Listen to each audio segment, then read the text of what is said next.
alors dañuy ñëw rek juste pour bañ a guddal trop si pour leeral sénégalais yi li waral ñu arrêté Cheikh Oumar Diagne ñoom dañ ne injure publique la ak diffamation dañ ne dafa diffamé ñoom nag tey yóbbu nañ ko institution deuxième cabinet maanaam dañ ko yóbbu ci criminels yi reykatu nit yi fañ la ñuy yóbbu la ñuy àtte maanaam jaaykatu drogue yu mag yi foofu la ñu yóbbu Cheikh Oumar Diagne léegi sànq lañ ko def sous mandat de dépôt avocat yi nag nee nañu ñaar fukki at a ngi nii justice sénégalaise justice musul jël nit koo xam ne ci wàllu diffamation lañ ko téye ñu teg ko mandat de dépôt donc loolu déjà dafa doy waar léegi nag bu ñu ñëwee ci Cheikh Oumar Diagne li ñu koy toppee kan mooy topp Cheikh Oumar Diagne ñoom kan moo koy topp il faut sénégalais yi xam kan mooy Djibril War te man en réalité balaa mooy ñëw Djibril War damay wax président Macky Sall ba pare parce que Macky Sall moo am problème Cheikh Oumar Diagne dafa am problème ak président Macky Sall dafa am problème ak góor jigéen yi dafa am problème ak franc-maçon yi ñun loolu moo ñu ñor ñun loolu moo tax ñu taxaw fii nii parce que suñu combat yëpp mooy xamal askanu Sénégal ne leen Macky Sall ci boppam moom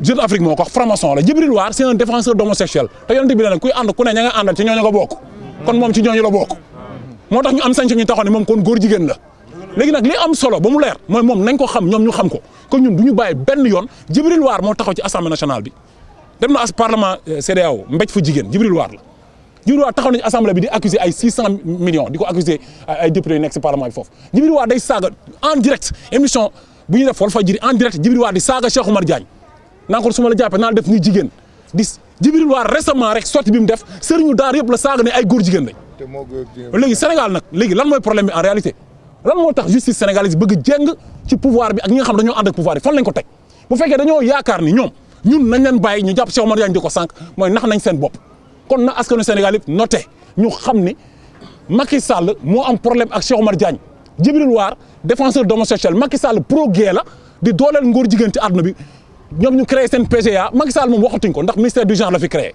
ngóor jigéen googu ñuy dooleel Sénégal Cheikh Oumar Diagne di ko gëstu ñu koy xeex ñun ñëpp ñoom ñu bëgg ko seetaan ba pare bëgg ko teg loxo jaar ci ay problèmes yu sew yoo xam ne am na ko société bi ñu bëgg ko teg tànk ñu loolu duñ ko nangu donc nañ def lépp lu mu laaj nag wàcc ci mbedd bi manifester pour la libération de Cheikh Oumar Diagne ñun ñëpp la ñuy tëj on répète les mêmes mots Djibril War ci boppam mbaam la booy ŋaax boobu la Cheikh Oumar Diagne njëkk wax mu ne mooy injure publique ñun def nañ ko Djibril War mbaam la buy ŋaax waaw ñu dañ koy defaat ba pare ñu waxaat beneen Macky Sall ci boppam pro gay la Djibril War góor jigéen la ñun ñoo ko wax pour muy léegi nag ñu ngi xaar plainte am mu ñëw te dañuy wàcc manifester te Cheikh Oumar Diagne sera libéré te duñ ko bàyyee noonu Sénégal moom dëkku dëgg lay nekk dëkku njub gouvernement bi ñu yor mooy gouvernement boo xamante ni dañoo justice bi da ko topp muy nekk def lu ko neex ku ko neex mu tëj ku ko neex mu bàyyi duñ ko nangu tey duñ ko nangu ëllëg donc si kanam tuuti fii ak ñaari fan nañ leen wax yan programme la ñuy teg pour wàcc ci mbedd bi jàkkaarloog ñoom ñu libéré Cheikh Oumar Diagne jërë ngeen jëf. Autour du nom de Colicot, collectif pour la libération de Cheikh Oumar Diagne, venons d'apprendre avec tout le monde le placement sous mandat de dépôt de notre camarade et combattant Cheikh Oumar Diagne. Chose que nous dénonçons à nouveau. Parce qu'on ne peut pas comprendre une affaire aussi banale qu'une plainte émanant d'un parlementaire, n'importe qui, puisse être traitée jusqu'à même l'instruction. Parce que aujourd'hui, c'est une affaire qui ne devait même pas passer l'instruction. Parce qu'effectivement, Cheikh Oumar Diagne est victime d'un acharnement du pouvoir en place. Parce qu'on a vu qu'il fait partie des plus féroces activistes, des plus féroces défenseurs des droits, des plus féroces dénonciateurs des malversations de l'État actuel en place. Et nous, ces camarades, nous ne le laisserons jamais, jamais, jamais, et jamais au plus grand jamais derrière, sous aucun prétexte. Parce qu'on ne peut pas comprendre aussi un dossier aussi banal que ça, puisse aller aujourd'hui en instruction. Parce que, comme l'avocat nous l'a dit tout à l'heure, Cheikh Oumar Diagne ne devait même pas être placé sous mandat de dépôt. Il est déjà résident ici à Dakar. Le tribunal qui a été saisi est le tribunal départemental de Dakar. Donc, ce qui devait être fait, c'est lui donner sa liberté et le convoquer un autre jour pour le procès. Et dans le procès,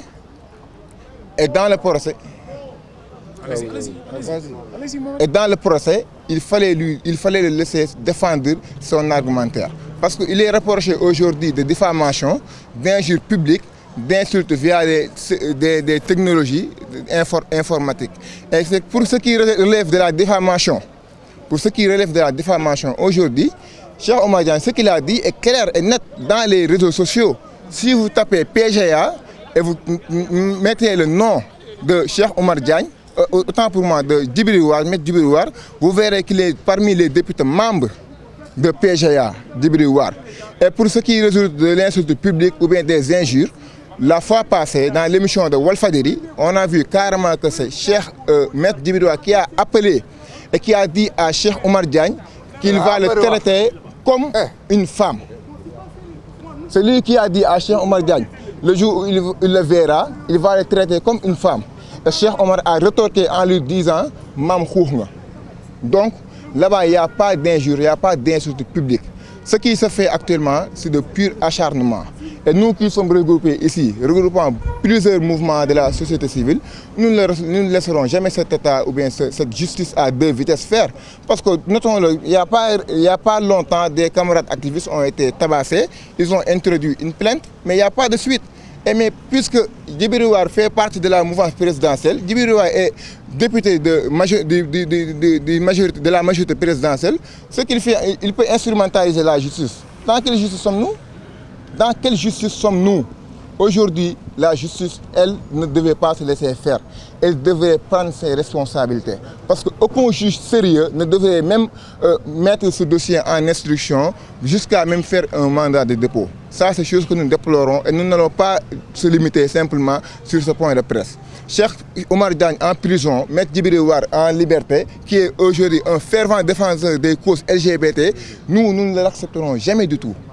Cheikh Oumar Diagne, un digne fils du Sénégal, qui a combattu pour le Sénégal, qui a combattu pour la vérité, qui est un combattant pour l'islam, en prison.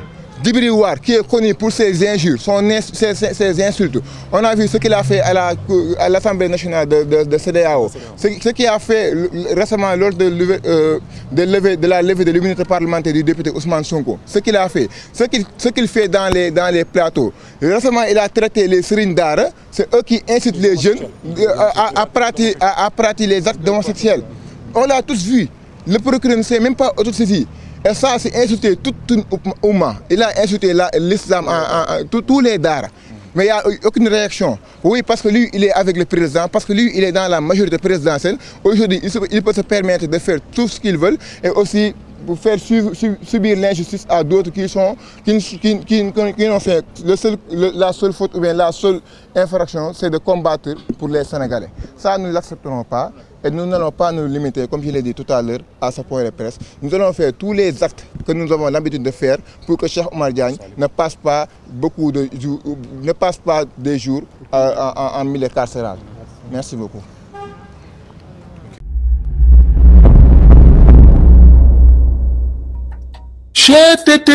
mais yow sawaay yow fu ñu la fekk yaa ngi ci kanamu ordinateur bi wala sa kanamu tablette ba sa téléphone portable lu xew mais damay lire ay information waaw xoolal boo bëgg am ay information yu leer nañ et en temps réel duggal ci www.senegal7.com ay information yu wóor man de maa ngi application Sénégal 7 lépp lu xew dama koy jot ci sama téléphone ci tàng bi te nag application Sénégal 7 am ko yomb na da ngay dugg ci Play Store wala Apple Store nga télécharger ko rek xam li xew ci réew mi ak la xew ci bitim réew te nag dara du ci umpu. Vous voulez des informations en temps réel? Cliquez sur www.senegal7.com. Sénégal 7, le roi de l'information en temps réel.